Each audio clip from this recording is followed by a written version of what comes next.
फरार निलेश चव्हाणला नेपाळमधून आवळल्या मुसक्या. वैष्णवीच्या बाळाची हेळसांड प्रकरणी कारवाई. 10 दिवसांनंतर निलेशला बेड्या.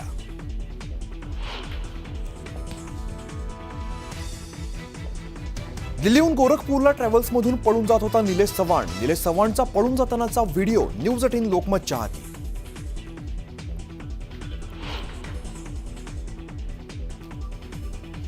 जालिंदर सुपेकरांचा हात झटकण्याचा प्रयत्न. हगवणेंना शस्त्र परवाना मीच दिलाय हे म्हणणं चुकीचं. शस्त्र परवान्याचे अधिकार संबंधित पोलीस आयुक्तांना असतात, सुपेकरांचा दावा.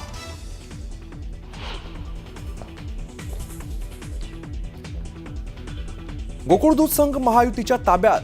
गोकुळच्या अध्यक्षपदी नावीद मुश्रीफांची निवड. कार्यकर्त्यांचा जोरदार जल्लोष.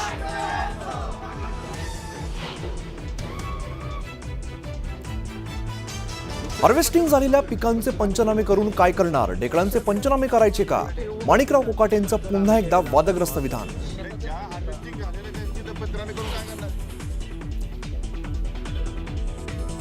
शरद पवार आणि अजित पवारांच्या विलिनीकरणाला प्रफुल्ल पटेल, सुनील तटकरेंचा विरोध. उभाटाचे खासदार संजय राऊतांचा मोठा दावा.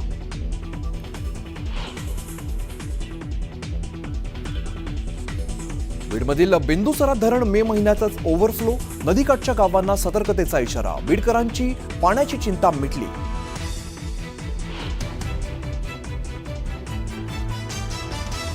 जोरदार पावसामुळे दुष्काळग्रस्त मराठवाड्याची पाण्याची चिंता मिटली. जोरदार पावसामुळे मांजरा धरणाच्या पाणी पातळीत वाढ.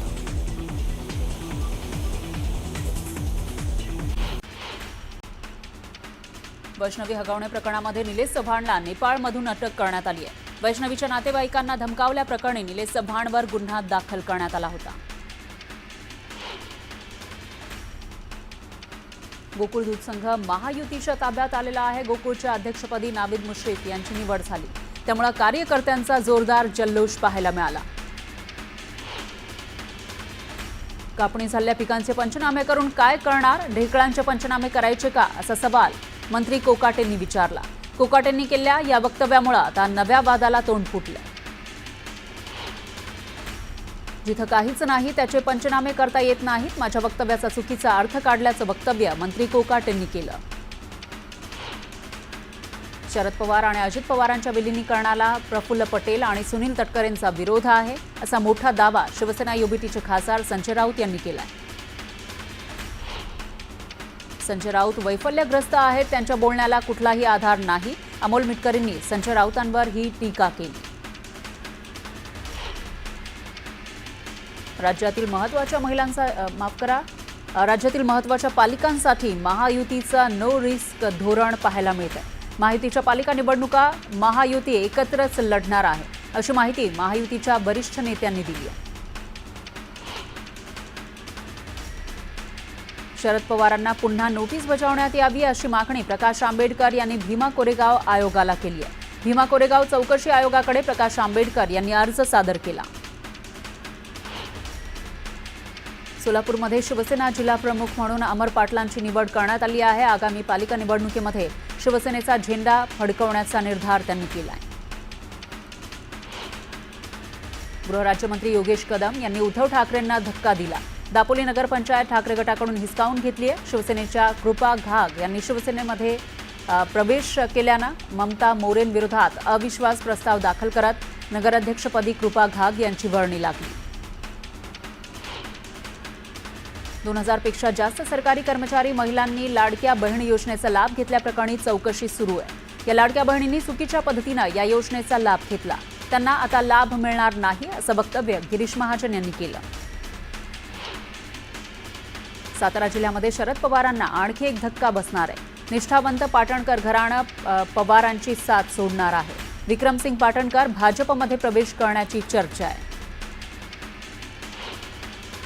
अजित पवार गटाचे जिल्हाध्यक्ष संजय पवार यांनी एकनाथ खडसेंना पक्षात येण्याची ऑफर दिली आहे.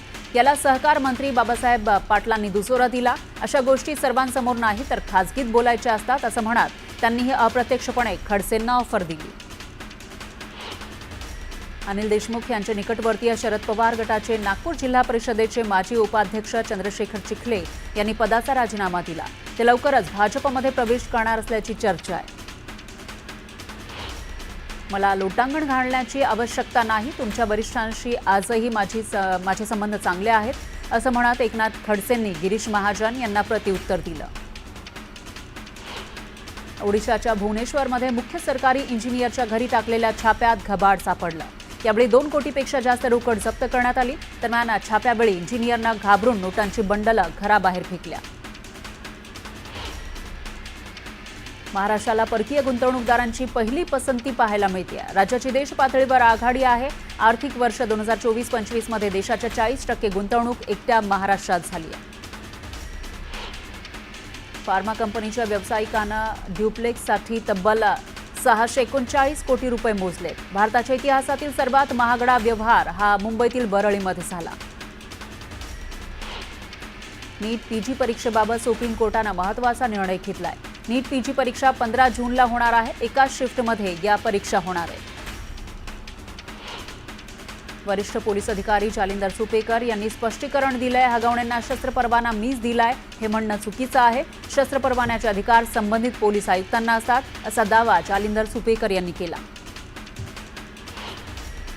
धाराशिव जिल्ह्यातील येडशी परिसरामध्ये मुसळधार पावसानं हजेरी लावली.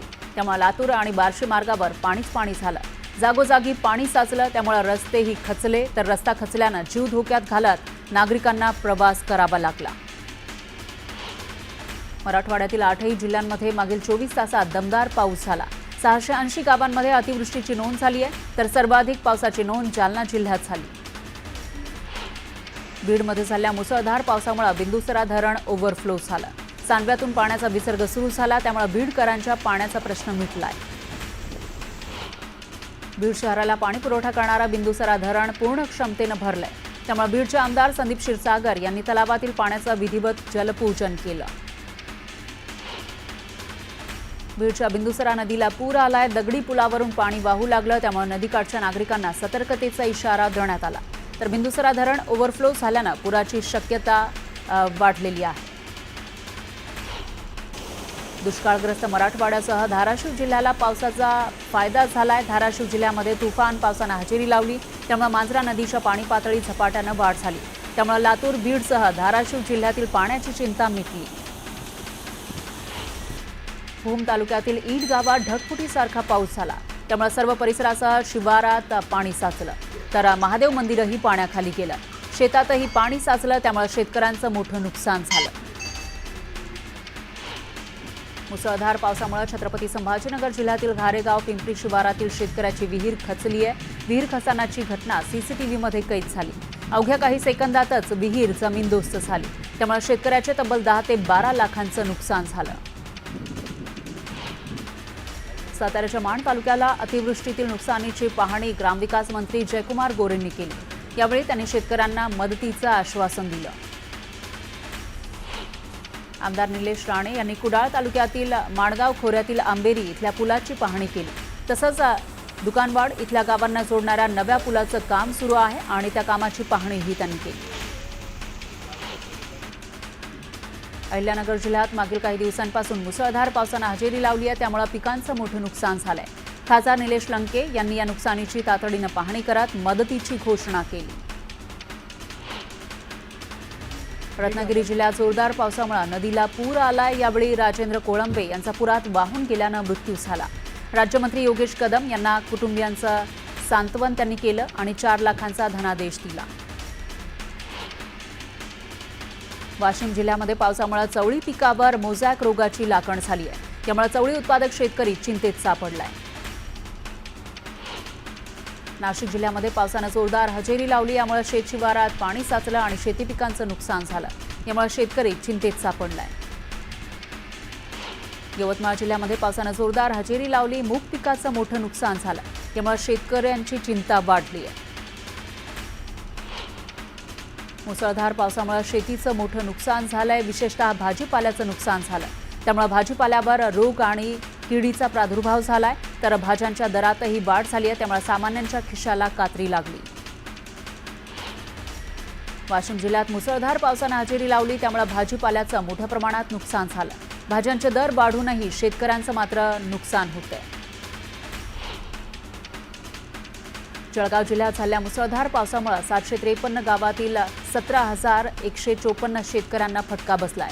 केळीसह फळ पिकांचं मोठं नुकसान झालं आहे. जवळपास 10,632 हेक्टरवरील पिकांचं नुकसान झालं. त्यामुळे शेतकऱ्यांकडून नुकसान भरपाईची मागणी केली जाते.